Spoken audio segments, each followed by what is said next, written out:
back to my channel. As promised, I am pumping out a video this week. I said I was going to do it and I am, so I'm proud of myself for sticking to my word. So tonight I'm going to be making some vegan mac and cheese. Now, there are probably like a million different ways to make vegan mac and cheese, right? Which I know.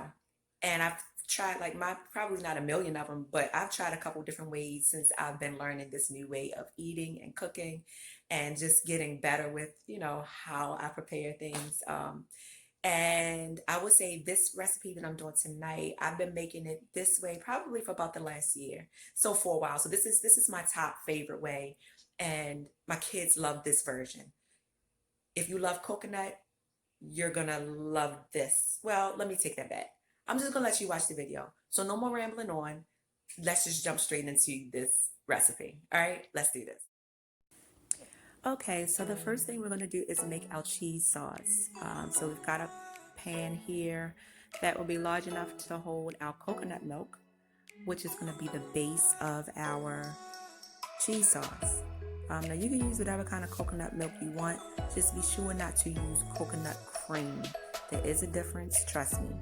Bought the wrong one time before, instantly realized that was not what I needed. So make sure you get coconut milk.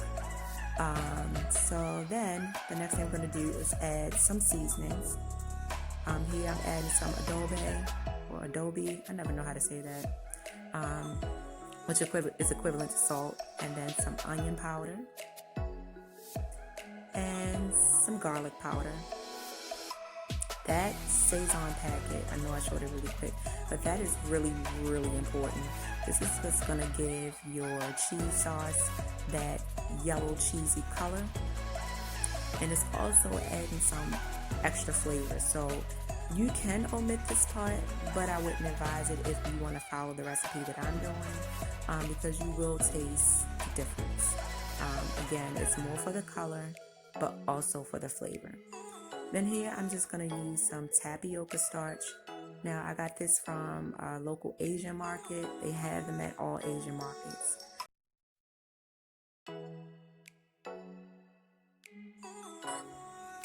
And here I'm just going to add this tapioca flour to the water mixture and mix that up really, really, really good. Make sure that you don't have any lumps or anything, no clumps. So you're going to take this is really important for this part. Make sure that you are pouring and stirring at the same time. This is also going to keep you from having clumps of any of the flour mixture anywhere in there if you didn't mix it as well as maybe you should have. So that's really important. And you can see right away it's going to start to thicken up. Like you can see around the sides, it's starting to thicken up some. So the important thing about this tapioca flour is that tapioca flour gives you a stretch to your cheese sauce. So that's why I use that versus any other thickener. But you can use a different thickener too. And here I'm just adding a little bit more. You can use regular flour, you can use cornstarch, whatever you like. But again, if the tapioca flour, the main thing that it does is it gives you some stretch. So that's what that does.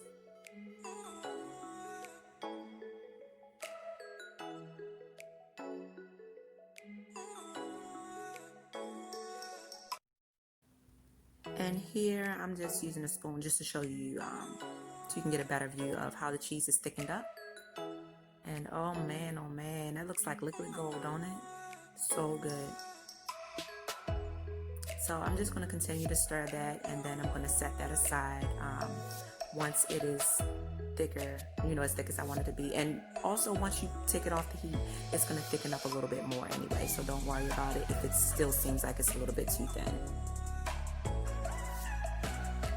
Then you're just going to go ahead and cook your noodles according to package. I normally like the whole wheat noodles, but I didn't have any at the moment, so I just used what I had on hand. So I'm just using some regular elbow noodles here. And again, just cook them according to package. There's nothing special you need to do for that.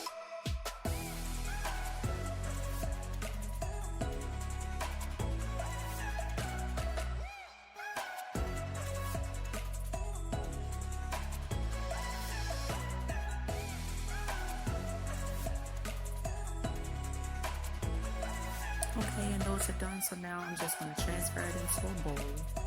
Oh, sorry about all that steam. So once we get that transferred over to a bowl, you can add seasoning now, or you can wait. Normally I just add my cheese sauce right away because I like it to be added while everything is still really hot. So and then I seasoned the cheese sauce anyway. So that was the beauty of that. Look at that. Oh, so good.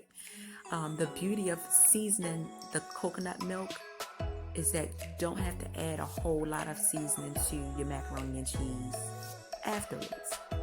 So here I'm just mixing everything all in. Y'all, when I tell you, this sauce is gonna give you life, trust me.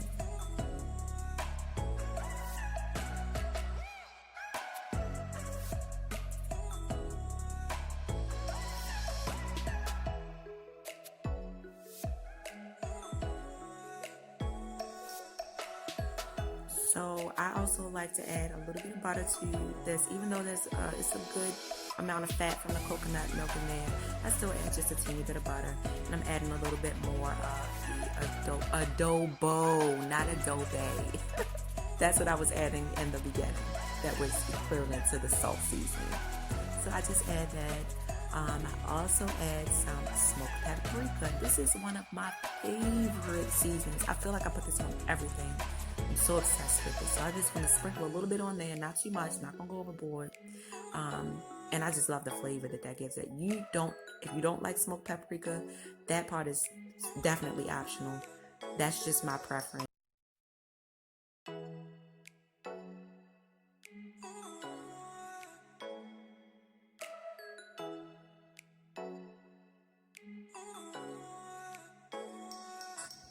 And I just love this cheese sauce so much. It's so ooey and gooey and just, you'll see if you try it how good it is. And the color is just spot on. I'm just adding some more cheese sauce here because I'm so obsessed with it. And my family, we like our macaroni and cheese. We like it really cheesy. So I normally make a big bottle of this cheese sauce, and I just refrigerate it and we use it throughout the week. It never lasts more than like maybe 4 or 5 days in my house. So yeah. And now I'm just being a little extra fancy smashy here and adding some parsley just to make it look pretty. You can omit that or you can use it, up to you. But anyway, pretty much that's what it is. Vegan mac and cheese right here.